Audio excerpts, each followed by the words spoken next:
Hey, gang. So I was actually just in a really good live, and we were having a lot of discussions about offensive words. And we were using offensive words from different types of minority groups. So we were using, discussing the N word. We were discussing little people. We were discussing people with disabilities. We were discussing ageism, things like that. So I just kind of want to share my take on this a little bit. Growing up, I used a lot of offensive words, not gonna lie. And it wasn't because I was racist or because I was an ableist or against people with disabilities. It was because I was a kid and I was stupid and I used the words my parents used. At the same time, my parents still taught me that everyone should be equal, everyone should be treated the same, color doesn't mean a thing. You would never make fun of a disabled person or make fun of someone, who had a mental disability. So we were taught well. But unfortunately, our parents still use those words, and I don't think they intended to use them in a hurtful way, but they use them nonetheless. So now I'm grown older, and I know these words are offensive, extremely offensive. But I caught myself using the R word the other day. Now, mind you, it was only to the dog, and we were in a private place in the backyard, but that's not the point. I caught myself when I said it. It's going to take me a while to train my brain to stop using those words. And it's only because I'm in a small town, no one in my family has color, no one in my neighborhood has disabilities, no one that I'm in contact with is a trans individual or anyone of the Latina community. There's no one, my community is a predominantly white community and there aren't other different types of minorities here other than Indigenous peoples. So when you're not exposed to something every day or you're not encouraged to use proper language every day, it gets tricky. You got to remind yourself to do it. And I would never say something to intentionally hurt another person. So here's the way I see it. So I've just normalized it to myself that every time I meet someone new, I don't assume. I just ask them, how would you like to be addressed? Or if they're disabled, how can I best help you without stepping on your toes? Or if someone says you offended them, just say you're sorry. I'm going to screw up. I know I am. And if I do, I want to be called out. And I will do everything I can to not do that again. However, there are people out there that are just waiting for you to say the wrong thing.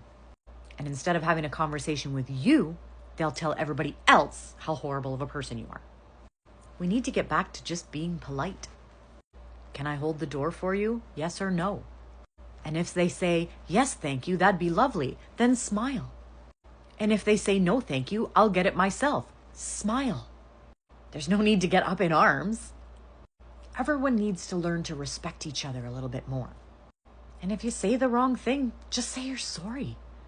You don't have to make excuses about why you did it or what the point was or exceptions to the rule. Other examples came up. We talked about the 3-letter word that starts with F that's usually used towards gay men. And we also talked about the N word, which is used to describe Black people. And here's my opinion on those words. I'm not allowed to have them. The fact that I am not a member of either of those two communities means that I don't have the right to even speak on the subject. Some Black people may find that word offensive, some people may not. That's up to them. That word belongs to them. And if they feel that it's a terrible negative word that should never be used again, great, I support that. If they want to reclaim that word and use it as a sense of empowerment, I support that too. Either way, it's not up to me. My opinion doesn't matter. The same with the F word. If one gay man tells me he uses that word as a word of empowerment, awesome. But another gay man may have had that word used against him in a terrible situation and it's offensive to him. So either way, I'm just not going to use the word. Just in case. Because there's no reason for me to use the word. Yeah, I know if you have a certain tobacco product in other countries, they call it that 3-letter F word, but I'm not talking about that.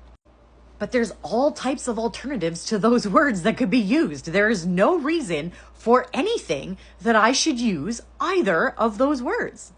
It's like using the 4-letter F word when you go to work. You can go through your whole day without using that word. It doesn't kill you.